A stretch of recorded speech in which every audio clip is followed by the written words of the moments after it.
ನಮಸ್ಕಾರ ಸ್ನೇಹಿತರೆ, please subscribe ಮಾಡಿ, ಹಾಗೆ ಸ್ಟೋರಿನ ಪೂರ್ತಿ ಕೇಳಿ ನಿಮ್ಮ ಸ್ನೇಹಿತರಿಗೂ ಕೂಡ ಶೇರ್ ಮಾಡಿ ಅಂತ ಹೇಳ್ತಾ ಬನ್ನಿ ಸ್ಟೋರಿನ ಹೇಳ್ತೀನಿ.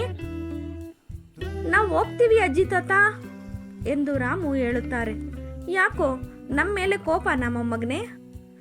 ಇಲ್ಲ ಅಜ್ಜಿ, ನಿಮ್ಮ ಮೇಲೆ ಯಾಕೆ ಕೋಪ ಎಂದು ಹೊರಡಲು ಸಿದ್ಧರಾಗುತ್ತಾರೆ ರಾಮು. ಆಯ್ತಪ್ಪ, ಹೋಗುವಂತೆ ಮೊದಲು ತಿಂಡಿ ತಿನ್ನಿ ಇಬ್ರು, ಆಮೇಲೆ ಮನೆಗೆ ಹೋಗೋರಂತೆ ಎಂದು ಅಜ್ಜಿ ಹೇಳುತ್ತಾಳೆ. ಮೊದಲು ಸತ್ಯ ಏನು ಅಂತ ಹೇಳಿ ಅಜ್ಜಿ, ಆಮೇಲೆ ತಿಂಡಿ ತಿಂತೀವಿ ಅಲ್ವಾ ಗುರು ಎಂದು ಗೋಪಾಲ್ ಹೇಳುತ್ತಾನೆ. ಹೌದು ಅಜ್ಜಿ.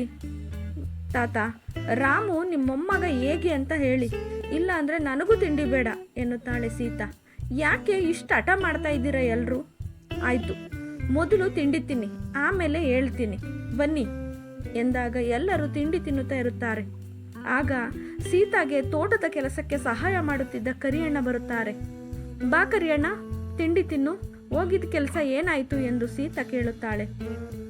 ಬಾಕಿ ದುಡ್ಡನ್ನ ಈಗ ಕೊಡೋಕ್ಕಾಗಲ್ಲ, ಅವನು ಯಾರೋ ಸಿಟಿಯಿಂದ ಬಂದಿದ್ದಾನಲ್ಲ, ಅವನ ಹತ್ರ ಬಾಕಿ ದುಡ್ಡು ಈಸ್ಕೊಳಕ್ಕೆ ಹೇಳಿ ಎಂದು ನನಗೆ ಕಪಾಳಕ್ಕೆ ಒಡೆದು ಬಿಟ್ಟ ಸೀತವ್ವ ಎಂದು ಕರಿಯಣ್ಣ ಹೇಳುತ್ತಾರೆ. ಯಾಕೆ, ಏನಾಯ್ತು ಅವನಿಗೆ? ವಿಚಿತ್ರವಾಗಿ ಮಾತಾಡಿ ಕಳಿಸಿದ್ದಾನೆ.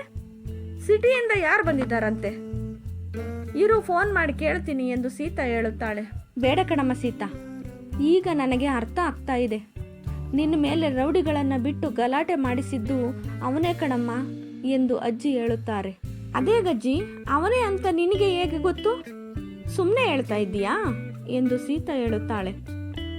ಇಲ್ಲ ಕಣಮ್ಮ, ರಾಮು ಮಗು ಆಗಿದ್ದಾಗ ಅವನೇ ರಾಮುನ ಕದ್ದು ಎತ್ಕೊಂಡೋಗಿದ್ದು. ಹಾಗಾದರೆ ನಮ್ಮ ಗುರು ಅವರ ದೊಡ್ಡಪ್ಪ ದೊಡ್ಡಮ್ಮ ಹತ್ರ ತಾನೇ ಬೆಳೆದದ್ದು ಅಜ್ಜಿ. ಅವನು ಎತ್ಕೊಂಡೋಗಿ ಅವ್ರಿಗೆ ಕೊಟ್ನಾ?